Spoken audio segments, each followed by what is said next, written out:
জয় যিশু। প্রথম পাঠ।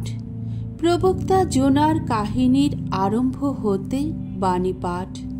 1 অধ্যায় 1 পদ, 2 অধ্যায় 1 পদ এবং 11 পদ। প্রাবক্তিক দায়িত্ব অগ্রাহ্য করার ফলে জোনার জীবন সংকট। একদিন আমিত্তাইয়ের পুত্র জোনার প্রতি উচ্চারিত হল ভগবানের এই বাণী, এবার ওঠো, মহানগরী নিনিভেতে যাও তুমি। সেখানে তার বিরুদ্ধে ধিক্কার বাণী সকলকে শোনাও, কেননা সেখানকার লোকদের দুষ্টতার কথা আজ আমার কানে এসেছে। জোনা কিন্তু ভগবানের কাছ থেকে দূরে পালাবেন এই মতলবে তারশিসে যাবার জন্যে রওনা হলেন। তিনি জাফা বন্দরে নেমে এমন একটি জাহাজের খোঁজ পেলেন যেটি তারশিসে যাবে। নাবিকদের সঙ্গে তারশিসে গিয়ে ভগবানের কাছ থেকে দূরে থাকতে পারবেন ভেবে তিনি ভাড়া মিটিয়ে দিয়ে ওই জাহাজে গিয়ে উঠলেন। কিন্তু ভগবান সমুদ্রের বুকে হঠাৎ বয়ে দিলেন এক প্রচণ্ড বাতাস। তার ফলে সমুদ্রে এমন একটা দুরন্ত ঝড় তখন উঠল যে জাহাজটার ভেঙে পড়ার উপক্রম হল। নাবিকরা তাই রীতিমতো ভয় পেয়ে গেল। তারা যে যার ইষ্ট দেবতাকে চিৎকার করে ডাকতে শুরু করে দিল। তারপর জাহাজটাকে হালকা করে দেবার জন্যে তারা সমস্ত মালপত্র জলে ফেলে দিতে লাগল। এদিকে জোনা জাহাজের খোলে নেমে গিয়ে সেখানে শুয়ে তখন অঘরে ঘুমোচ্ছিলেন।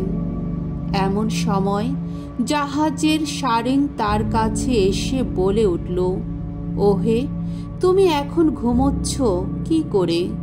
ওঠো ওঠো, তোমার ইষ্ট দেবতাকে ডাকো। তোমার ইষ্ট দেবতা হয়তো আমাদের কথা ভেবে দেখবেন আর আমরাও বিনাশের হাত থেকে বাঁচতে পারব।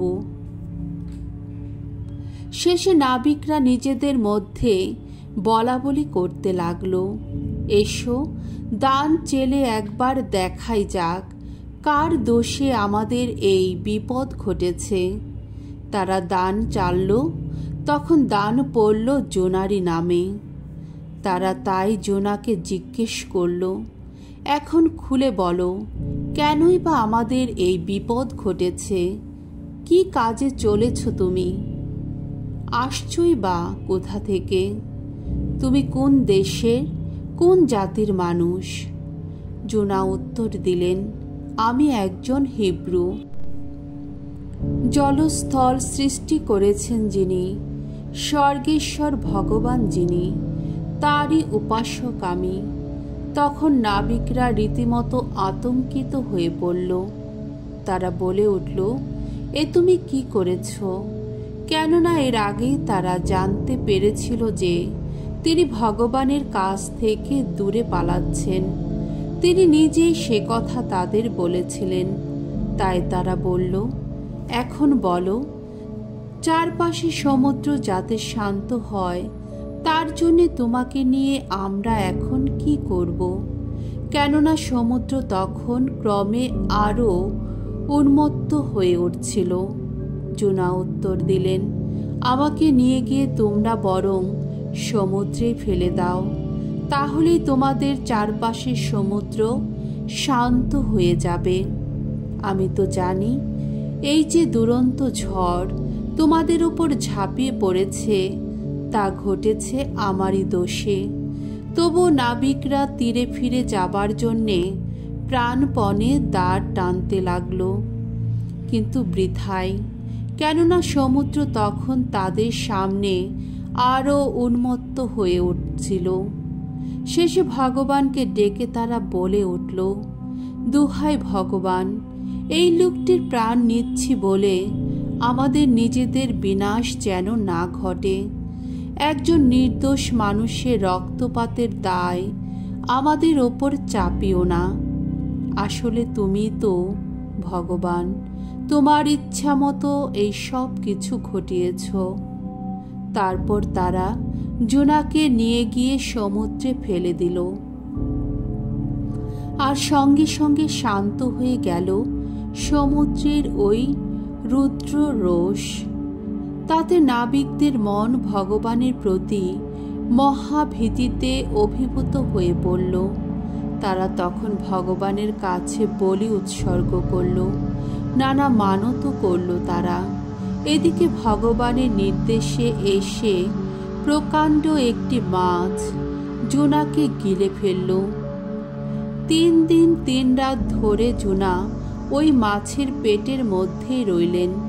তারপর ভগবান সেই মাছটিকে আদেশ দিলেন, আর মাছটি তখন জোনাকে সমুদ্রের তীরে উগরে বের করে দিয়ে গেল। প্রভুর বাণী।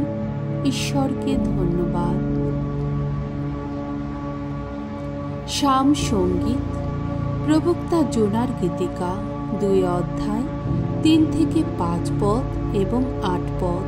ধো, হে ভগবান, ধ্বংসের হাত থেকে বাঁচিয়ে এনেছ আমার প্রাণ।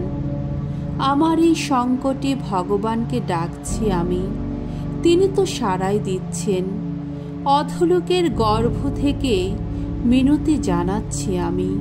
ওগো, আমার কণ্ঠের ডাক তুমি তো শুনছই।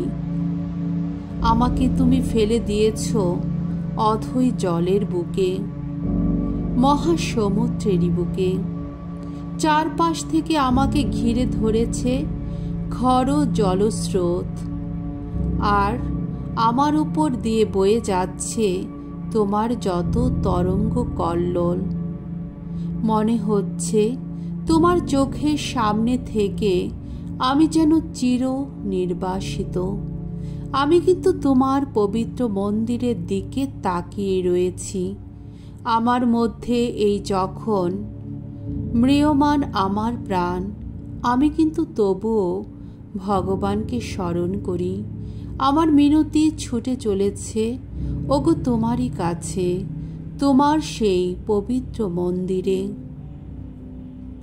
বাণী বন্দনা। জয় জয় প্রভুর জয়। নতুন আদেশ দিলাম আমি, যেভাবে ভালোবেসেছি তোমরা সবে সেইভাবে পরস্পরকে ভালোবাসবে। জয় জয় প্রভুর জয়। মঙ্গল সমাচার। লুক রচিত মঙ্গল সমাচার 10 অধ্যায় 25 থেকে 37তম পদ। দয়ালু সামারীয় ভাতৃপ্রেমের একটি মূর্তিমান আদর্শ।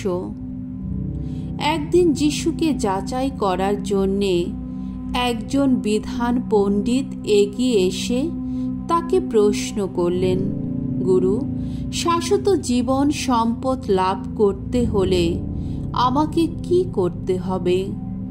যিশু তাকে বললেন, মোশির বিধান গ্রন্থে কি লেখা আছে, আপনি তার কি অর্থ করছেন?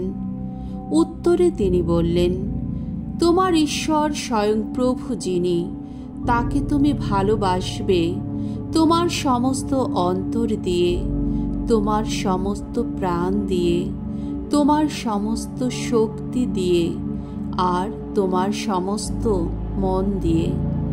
আর তোমার প্রতিবেশীকেও তুমি নিজের মতোই ভালোবাসবে। যিশু তখন বললেন, আপনি ঠিক জবাব দিয়েছেন, এখন তাই করুন, তাহলে শাশ্বত জীবন পাবেন আপনি। কিন্তু বিধান পণ্ডিত কেন যে ওই প্রশ্ন করেছেন তা বোঝাবার জন্যেই তখন যিশুকে জিজ্ঞেস করলেন, আচ্ছা, আমার প্রতিবেশী কে? উত্তরে যিশু বললেন, শুনুন, একজন লোক একদিন জেরুসালেম থেকে জেরিকো শহরে নেমে আসছিল।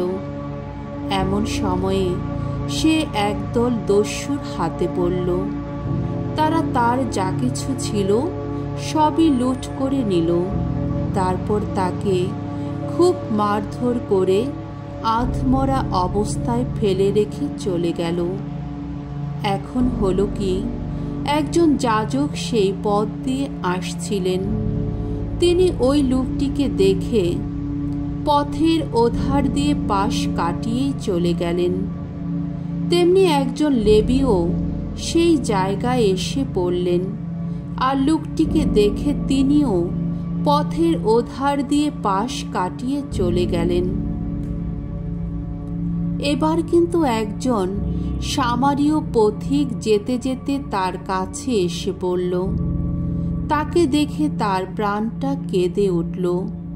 সে তখন তার কাছে এগিয়ে এলো, তার সমস্ত ঘায়ের ওপর তেল ও সুরা ঢেলে সে তা বেঁধে দিল। তারপর নিজের বাহনটির পিঠে চাপিয়ে সে তাকে একটা সরাইখানায় নিয়ে গেল, আর সেখানে তার সেবা যত্ন করতে লাগল। পরের দিন সে 2 রূপোর টাকা বের করে সরাইখানার মালিকের হাতে দিল আর বলল, আপনি এই লোকটির সেবা যত্ন করুন। যদি কিছু বেশি খরচা হয়, আমি আপনাকে ফেরার পথে তা মিটিয়ে দিয়ে যাব।